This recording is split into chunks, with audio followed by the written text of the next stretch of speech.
There was no one who lived on earth who prayed and communicated with God and God heard him every time like Jesus Christ when he was on earth as a man. पृथ्वी पर रहने वाला कोई भी व्यक्ति ऐसा नहीं था जो प्रार्थना करता हो और परमेश्वर से संवाद करता हो और परमेश्वर द्वारा हर बार उसकी बात सुनी गई हो यीशु मसीह की तरह जब वह एक मनुष्य के रूप में पृथ्वी पर थे। And so if there's anyone who can teach us how to pray and communicate with God, it's Jesus. इसीलिए यदि कोई है जो हमें प्रार्थना करना और परमेश्वर से संवाद करना सिखा सकता है तो वह प्रभु यीशु है।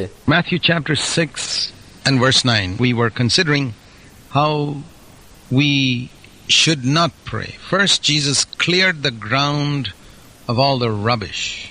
हम इस बात पर विचार कर रहे थे मत्ती 6:9 कि हमें किस प्रकार प्रार्थना नहीं करनी चाहिए।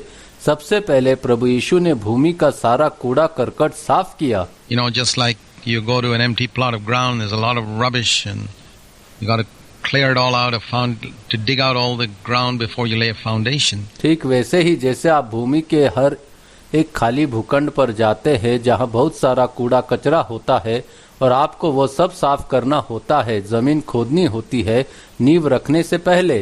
In the same way, Jesus cleared out all the garbage by first telling people not to pray seeking man's honor and not to pray thinking that God will hear you if you keep on repeating with many words. उसी तरह प्रभु यीशु ने सबसे पहले लोगों से यह कहकर सारा कचरा साफ कर दिया कि मनुष्य के सम्मान के लिए प्रार्थना न करे और यह सोचकर प्रार्थना न करे कि यदि आप कई शब्द दोहराते रहेंगे तो परमेश्वर आपकी सुन लेंगे।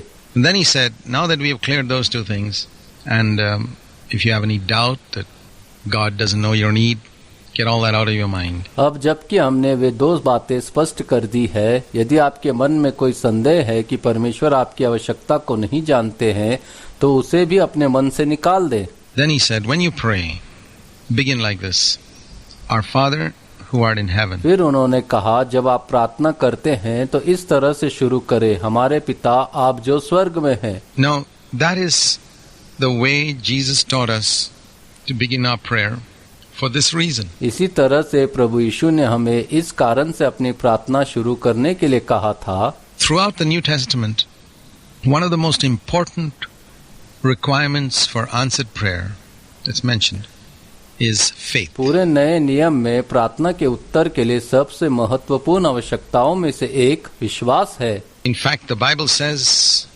in James in chapter 1 that when you ask God for wisdom, he's talking about wisdom there, but the principle applies for any prayer. वास्तव में बाइबल याकूब 6:7 में कहती है कि जब आप परमेश्वर से बुद्धि मांगते हैं वह वहाँ बुद्धि के बारे में बात कर रहा है, लेकिन सिद्धांत किसी भी प्रार्थना के लिए लागू होता है। When you pray, he says in James 1:6, let him ask in faith without any doubting. बिना किसी संदेह के विश्वास से मांगे, याकूब 1:6 में कहा गया है। Because the one who doubts is like the surf of the sea, driven and tossed, and that man will not receive anything from the Lord. क्योंकि जो संदेह करता है वह समुद्र में तैरने वाले के समान है जो लहरों से बहाया और उछाला जाता है और उस मनुष्य को प्रभु से कुछ भी प्राप्त नहीं होता। So we see here that faith is such an important requirement. तो हम यहाँ देखते हैं कि विश्वास एक महत्वपूर्ण आवश्यकता है। When we pray and ask God for something, that even if you have a need and you have a burden and you have a great longing for something and you're desperately requiring it, जब हम परमेश्वर से प्रार्थना में कुछ चीजें मांगते हैं और जब आपकी किसी चीज की आवश्यकता, बोझ, शायद बड़ी लालसा हो और आपको इसकी सख्त आवश्यकता हो, yet if you don't have faith, the Bible says in James 1:7, you will receive nothing. Absolutely nothing from the Lord. फिर भी यदि आप में विश्वास नहीं है तो बाइबल याकूब 1:7 में कहती है कि आपको प्रभु से कुछ भी नहीं मिलेगा, बिल्कुल भी नहीं। And yet many people don't understand the importance. फिर भी बहुत से लोग इसका महत्व नहीं समझते। They think, well, I prayed, I suppose God way heard. सोचते हैं ठीक है मैंने प्रार्थना की है, मुझे लगता है परमेश्वर ने सुन लिया है। Question is, did you pray with faith? Do you believe that God will hear? प्रश्न यह है कि क्या आपने विश्वास के साथ प्रार्थना की? क्या आपको विश्वास था कि परमेश्वर सुनेंगे? Or you're not sure whether he heard or या not? तुम्हें यकीन नहीं है कि उन्होंने सुना है या नहीं? You like the atheist who wonders whether there is a God up there listening to us at all. The Bible says he who comes to God must believe that God exists in Hebrews 11:6, and that God is a rewarder of those who diligently seek Him. तब आप उस नास्तिक की तरह है जो सोचता है कि क्या ऊपर कोई ईश्वर हमारी बात सुन रहा है। बाइबल कहती है जो परमेश्वर के पास आते हैं उसे विश्वास करना चाहिए कि परमेश्वर अस्तित्व में है और वह उन लोगों का वो प्रतिफल देता है जो लग्न से उसकी खोज करते हैं। इब्रानियों 11:6। This is faith. First of all, you must believe that up there is a God who can hear you, and secondly, that God rewards every single person who seeks Him diligently, whoever he ये is. विश्वास है। सबसे पहले आपको विश्वास करना चाहिए कि वहाँ एक परमेश्वर है जो आपकी बात सुन सकते हैं, और दूसरी बात कि परमेश्वर हर उस व्यक्ति को प्रतिफल देते हैं जो उन्हें लग्न से खोजता है, चाहे वह कोई भी हो। So, in order to encourage and strengthen our faith, Jesus told us to begin our prayer by saying, Our Father who art in heaven. इसलिए हमारे विश्वास को प्रोत्साहित करने और मजबूत करने के लिए प्रभु यीशु ने हमें यह कहकर अपनी प्रार्थना शुरू करने के लिए कहा, हमारे पिता आप जो स्वर्ग में हैं। Because in those two statements, Our Father who art in heaven, we have two facts concerning God which will strengthen our faith. क्योंकि इन दो कथनों में हमारे पिता आप जो स्वर्ग में है, हमारे पास परमेश्वर के संबंध में दो तथ्य है जो हमारे विश्वास को मजबूत करेंगे। One is that He is our Father. एक तो यह है कि वह हमारे पिता है। He's not the managing director of a big company whose door we are waiting outside, hoping to get an वह entrance. किसी बड़ी कंपनी के प्रबंध निदेशक नहीं है जिसे दरवाजे के बाहर हम प्रवेश पाने की आशा में बैठे हैं। He's not some great religious leader with whom we are trying to get an audience and for which there's a big waiting list. No. वह कोई महान धार्मिक नेता नहीं है जिनके साथ हम दर्शक जुटाने की कोशिश कर रहे हैं और जिनके लिए एक बड़ी प्रतीक्षा सूची कतार है। नहीं, He's a loving father. A child can go and see his father and talk to his father anytime. वे एक प्रेमी पिता है, जैसे एक बच्चा किसी भी समय जाकर अपने पिता से मिल सकता है और अपने पिता से बात कर सकता है। And so can you. That's what Jesus taught. वैसे ही आप भी कर सकते हैं। प्रभु यीशु ने यही सिखाया था। Our Father, one who loves us, cares for us, is interested in us, wants to help us in every possible way. हमारा पिता वह है जो हमसे प्रेम करते हैं, हमारी परवाह करते हैं, हम में दिलचस्पी रखते हैं और हर संभव तरीके से हमारी मदद करना चाहते हैं। That truth must be established in your mind when you pray, that you're talking to a father. प्रार्थना करते समय आपके मन में यह सत्य स्थापित होना चाहिए कि आप एक पिता से बात कर रहे हैं। As we considered in our last study, it's not a question of just repeating these words every time we pray, but being conscious and aware of the reality of them when we do pray. जैसे कि हमने अपने पिछले अध्ययन में विचार किया था कि हर बार जब हम प्रार्थना करते हैं तो यह केवल इन शब्दों को दोहराने का सवाल नहीं है, बल्कि जब हम प्रार्थना करते हैं तो इसकी वास्तविकता के प्रति सचेत और जागरूक होने का सवाल है। That we are praying to a father, our Father. And secondly, we are praying to one who lives in heaven. कि हम एक पिता, हमारे पिता से प्रार्थना कर रहे हैं और दूसरा हम उससे प्रार्थना कर रहे हैं जो स्वर्ग में रहते हैं। It's to a God who rules in heaven, who's got authority over the whole universe, to whom we are ये praying. परमेश्वर के लिए है जो स्वर्ग में शासन करते हैं, जिनका पूरे जगत पर अधिकार है, जिनसे हम प्रार्थना कर रहे हैं। So it's not only somebody who loves us, but also somebody who has got such fantastic power that he runs the universe. He's in heaven. तो यह केवल इस बारे में नहीं है कि वो हमसे प्रेम करते हैं, बल्कि यह भी है कि उनके पास ऐसी शानदार शक्ति है जिससे वो सारे जगत को चलाते हैं। वह स्वर्ग में हैं। Now, because we know he loves us, our faith is strengthened. अब क्योंकि हम जानते हैं कि वह हमसे प्रेम करते हैं, हमारा विश्वास मजबूत होता है। And because we know he's almighty and has all power, again our faith is strengthened. और क्योंकि हम जानते हैं कि वह सर्वशक्तिमान है और उनके पास सारी शक्ति है, तो फिर से हमारा विश्वास मजबूत होता है। There are two things we need to know. One is that God loves us perfectly, and the other that God is almighty. ये दो चीजें हैं जिन्हें हमें जानना आवश्यक है। एक यह कि परमेश्वर हमसे पूर्ण प्रेम करते हैं और दूसरा यह कि परमेश्वर सर्वशक्तिमान है। And both these things come forth in that first sentence in this prayer. और ये दोनों बातें इस प्रार्थना के पहले वाक्य में सामने आती है। Our Father who loves us, who art in heaven, and those therefore sovereignly in control of everything that happens. हमारे पिता जो हमसे प्रेम करते हैं, जो स्वर्ग में हैं, इसलिए जो कुछ भी होता है उस पर संप्रभु रूप से नियंत्रण रखते हैं। Now, if we don't begin here, we will not have faith. इसलिए यदि हम यहाँ से शुरुआत नहीं करेंगे तो हम में विश्वास नहीं होगा। So, when you begin to talk to God, or you're going to ask Him something or say something, it's good to pause and ask yourself, to whom are you talking? जब आप परमेश्वर से बात करना शुरू करते हैं या आप उनसे कुछ पूछने या कुछ कहने जा रहे हैं तो रुक जाइए और खुद से पूछे कि आप किससे बात कर रहे हैं। And once you're sure you're talking to one who loves you intensely and one who's got power to do everything in this universe. एक बार जब आप आश्वस्त हो जाएं कि आप उनसे बात कर रहे हैं जो आपसे बेहद प्रेम करते हैं और जिनके पास इस जगत में कुछ भी करने की पूरी शक्ति है। Once we've seen the greatness of God, the greatness of His power and the greatness of His love, then we are ready to pray. यानी एक बार हम परमेश्वर की महानता, उनकी शक्ति की महानता और उनके प्रेम की महानता को देख लेते हैं तो हम प्रार्थना करने के लिए तैयार हैं। Otherwise our prayer will be useless because it will be without faith. अन्यथा हमारी प्रार्थनाएं व्यर्थ होंगी क्योंकि वह विश्वास के बिना होगी। If you talk to God as though He were a stranger or something like that, you could pray long prayers, nothing will happen. यदि आप परमेश्वर से ऐसे बात करते हैं जैसे कि वे कोई अजनबी है या ऐसा कुछ है तो आप लंबी प्रार्थनाएं कर सकते हैं और कुछ नहीं होगा। My guess is that lots and lots of prayers prayed by Christians never get answered. मेरा अनुमान है कि मसीहों द्वारा की गई बहुत सी प्रार्थनाओं का उत्तर कभी नहीं मिलता। Probably 90% of them or more, because there's no faith. शायद उनमें से 90% या उससे अधिक, क्योंकि वहाँ कोई विश्वास नहीं है। Now when it comes to earthly things, you may imagine that you got some answers to God, from God in prayer. अब जब सांसारिक चीजों की बात आती है तो आप कल्पना कर सकते हैं कि आपको प्रार्थना में परमेश्वर से कुछ उत्तर मिले हैं। But Jesus said in Matthew 5 that God is such a good God that He makes the sun to rise on the good person and the evil person equally. लेकिन प्रभु यीशु ने मत्ती 5 में कहा कि परमेश्वर इतना अच्छा परमेश्वर है कि वो अच्छे व्यक्ति और बुरे व्यक्ति दोनों पर समान रूप से सूर्य उगाता है। He makes the rain to fall on the righteous and the unrighteous equally. वह धर्मी और अधर्मी दोनों पर समान रूप से वर्षा कराता है।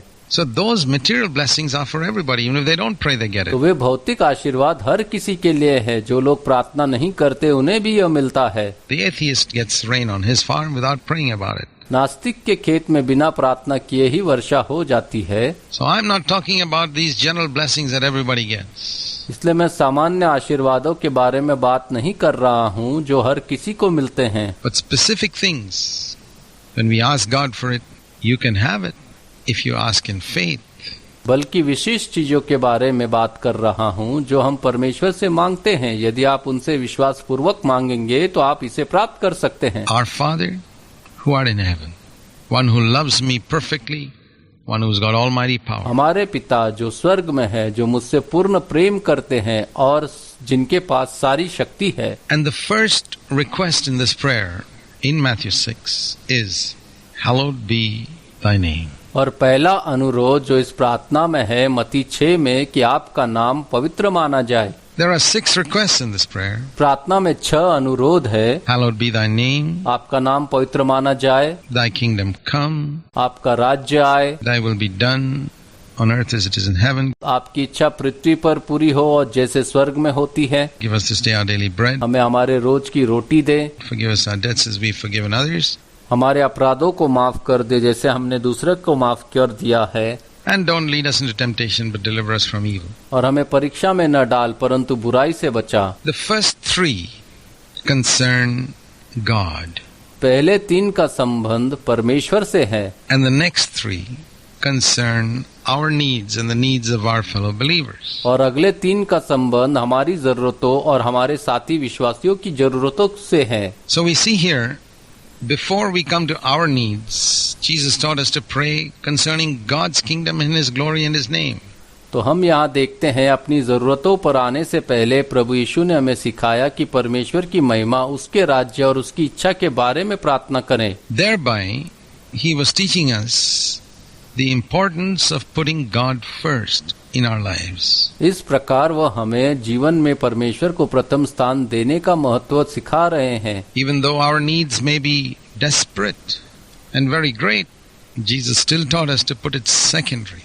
भले ही हमारी जरूरतें दृढ़ और बहुत बड़ी हो, फिर भी प्रभु यीशु ने हमें इसे द्वितीय स्थान पर रखना सिखाया। Because when you seek the kingdom of God first, all the other things will be added to you. क्योंकि जब आप पहले परमेश्वर के राज्य की तलाश करते हैं तो बाकी सभी चीजें आपके साथ जुड़ जाएंगी। So, if we don't seek God's kingdom first and seek those other things, we may get some of them, but they won't be a help or a blessing. That's the thing. यदि आप पहले परमेश्वर के राज्य की तलाश नहीं करते हैं और उन अन्य चीजों की तलाश करते हैं तो आपको उनमें से कुछ मिल सकता है, लेकिन वह मदद या आशीर्वाद नहीं होगा। So, Jesus taught us to be centered in God, in our life and also in our prayers.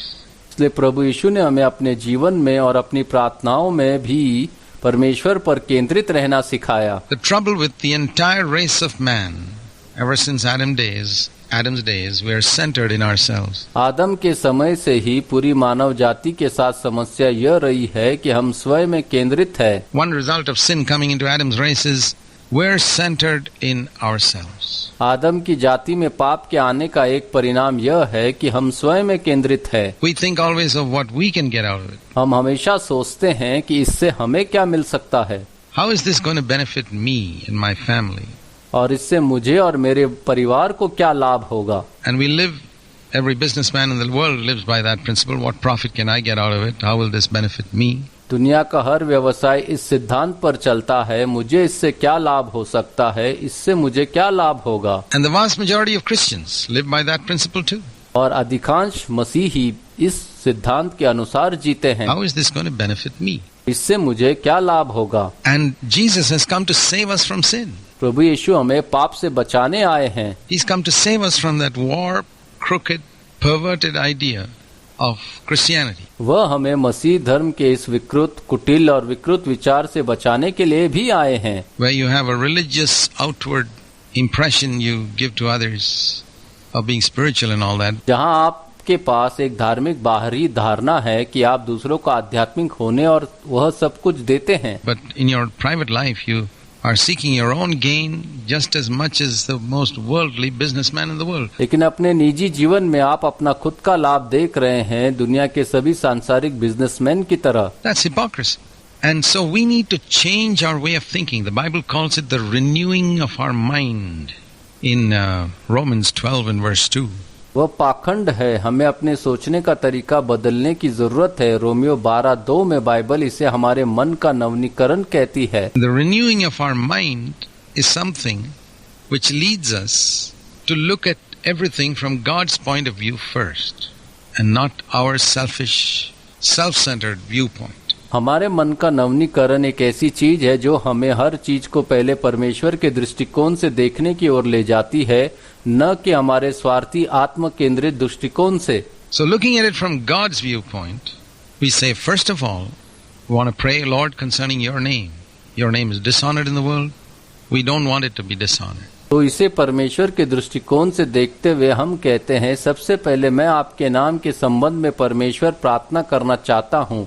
संसार में आपके नाम की बदनामी हुई है और हम नहीं चाहते कि उसकी और बदनामी हो। We want your kingdom to come in the world. The world is being ruled by the devil right now. हम चाहते हैं कि आपका राज्य दुनिया में आए, एक ऐसी दुनिया जिस पर इस समय शैतान का शासन है। We want you to come in and rule in your kingdom.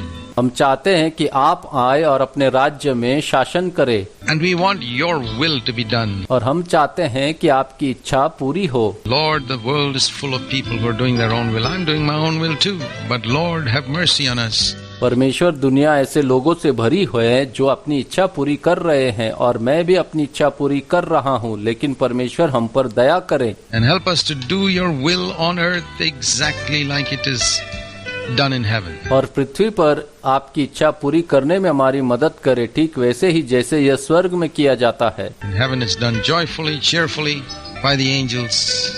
And I want to do it exactly like that in my life.